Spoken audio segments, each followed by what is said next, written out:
Hey guys, you asked and here we are, my lovely husband Alec, with the wonderful questions that you guys were all kind of wondering about. So we're just going to dive right in. We have a few from a few different people. So we're going to start with Mike Wilson's question about how I met my wife from Alec's perspective, with a special emphasis on hunting for girls for kisses in the line at Qdoba for burritos. How did your Tinder experience go for you? Wasn't a whole lot of an experience. No? No. You were the only person that I met in person off of Tinder. I had a few conversations on Tinder, but none of them were very interesting until the conversation that we had. Because I'm just so stimulating. Yeah. So what were your first impressions of me when we met? Easy to talk to. I had a strong personality. Strong personality. That's what he said he liked most about Easy me. to talk to, good questions. Blessing and a curse. Just enjoyable conversation. That's not always easy to come by. I'm not an easy one to find. So when we first started dating, I talked a lot about wanting to get married and wanting to have kids. Was that intimidating for you, or were you more drawn to that? Like, how did you feel about that? It was clear what I needed to do if I wanted to keep you in my life. So ultimately I had to ask myself, am I willing to marry her in order to keep her in my life? Like, do I think she's that special? And apparently the answer was yes. Apparently it was. Which Nicholas Gomez asks, how did you know that I was the one? Like I said, the strong personality. So you always say what you're thinking. So it just makes my life a lot simpler and sometimes frustrating. It's true. Was there anything that happened on the first day that we met that caused you to think that I'd be the one that you would marry? I mean, one of the reasons why I swiped right was because it said you were a practicing Catholic. And I'd been trying to get back into faith, I guess. Okay. Like, I guess I wasn't specifically like, it has to be Catholic or something like that. Like, I just knew I wanted to start going back to church and getting involved in something faith-based. So since I was being openly Catholic, it got me this guy. And, yeah, and then I enjoyed that you invited me to church the first day that, like, after we went out to lunch. And The second time we went back to the place that we had our first date, we got sat at the exact same table. It was fate. So Pro Justice asked a more in-depth question that is very important and close to the heart topics needed to be heard by men and from men. And the question said that they would love to hear your husband speak on how he chose to be a man of God. In today's age, we see many attacks on men to degrade themselves and women by pornography, guys promoting sex before marriage. The image of being a man is distorted, where guys can't show their emotions or they are considered weak, and that being single is better than being married, etc. So there are a lot of different facets to that. But the first question that Pro Justice poses there is, how did you choose to be a man of God? Because that's something that you live on a day-to-day basis on a more authentic level. You're not Catholic for me, you're Catholic for you, right? Mm-hmm. I hope. Yes. He is. He makes me go to church when I don't want to. When I can get you to go. When you can get me to go. Because I had tried living my life without God, and I could only go so far doing it like that. He dated bummer girls. I'm cooler. Yeah, you can only go so far in life without God helping you along. It's a tough thing to do by yourself. Yeah, it is. So a little extra help is always good. That's why I married him. Yeah. Among other reasons. So how about with pornography? Have you ever had a struggle with pornography? Yes, I have. And it just takes away from human relationships, I think, and from relationship with yourself and with God. Yeah, when we first started dating and he told me about this, I think I got really upset and punched a wall, and it wasn't a great thing.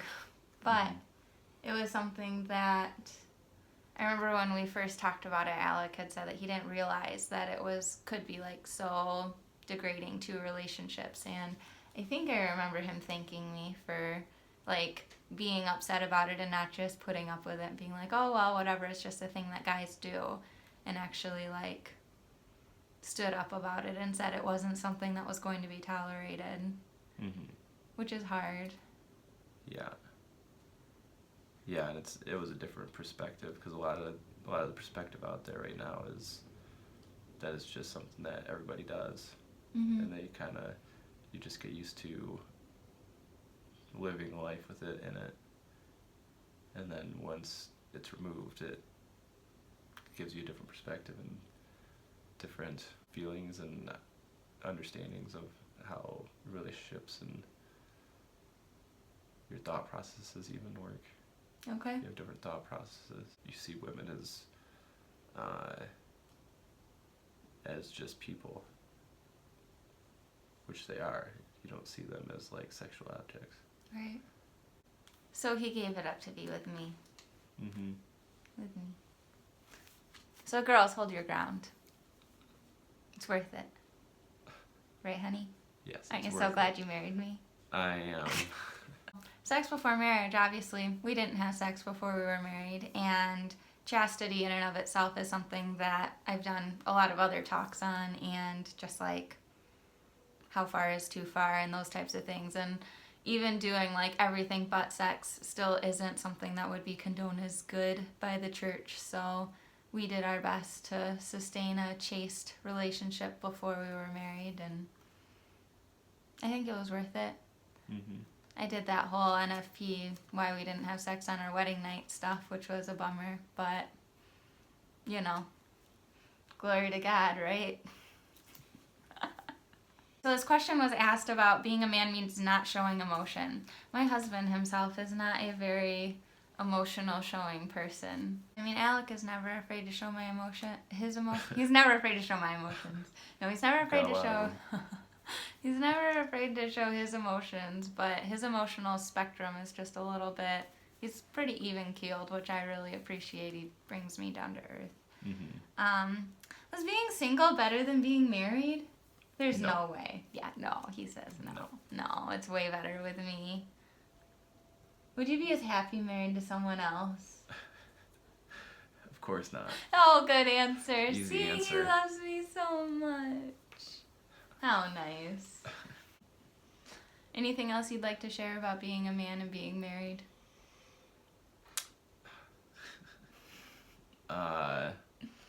Overall, it's good. It's better than being single, as long as you're married to the right person. Why do you think there's a conception out there that it's better to be single? Is it because guys have the opportunity to like date a bunch of different girls? They aren't tied down? Did you ever think that it was better to be single than to be married? I mean, I suppose at certain times, like, there's times, like, where I knew I needed to work on myself, so I wasn't ready for a relationship. So I'd say it'd be better to be single then and not married. He's such a good guy. It'd be the whole attributed to the instant gratification. Oh, sure. Like, people they immediately move on to the next thing that they want. They don't have any, well, I can't say they don't have any commitment, but there's a lot less respect for commitment recently. Yeah. Pornography is very instant gratification too. Mm-hmm. It's pretty infiltrated in our society. So, yeah. Nix that stuff. Girls, take a stand. Let them know that it will not be tolerated up in here. That's right. And then you either leave them or you marry them. I got this one. So. Yeah. My lovely, lovely husband. Mwah. He's my favorite. Your favorite husband? My favorite husband. Oh, good. Could have never ever picked a better one. I tell him all the time. Mike Wilson had also asked a question about Ephesians 5, talking about like how it can be misinterpreted sometimes. And when I read it to Alec earlier when we were discussing maybe talking about it, he was like, so love your wife? And love and respect your wife. Yeah, love and respect your wife. And there's really nothing about it that we personally were like, wow, that sounds so offensive. And it's just, there's a mutual respect that it calls for, just with different properties. I mean, it's like trying to bake a cake on the stovetop or something. Like, some things you have to cook on the stove and some things you put in the oven, and there's nothing like better or worse about either one. They're just simply different, but at the end of the day, you're heating something up to a temperature. It's just by a different means. So it essentially just explains how a husband is to love and respect his wife, and how a woman is supposed to respect and love her husband. And with my strong personality, it's been hard for me to submit to my husband, and we have a pretty good balancing act going, I think. Yeah, it's gotten better. It's gotten better. I apologize more right now during Lent. I bet he wishes Lent was all year. No, you're getting better. I'm getting better. Even from the beginning, though, with the whole waiting a while before we had kids, like, that was an opportunity for me. And it's essentially a team. Like, the biggest piece of marriage advice that stuck with me was from my sister, who said, you know, we're a team. A loss for me is a loss for Alec. A loss for Alec is a loss for me, and vice versa for winning. And so, like, learning how to kind of work together on that has been a lot of fun. Obviously, I'm the one that's the energetic of the two.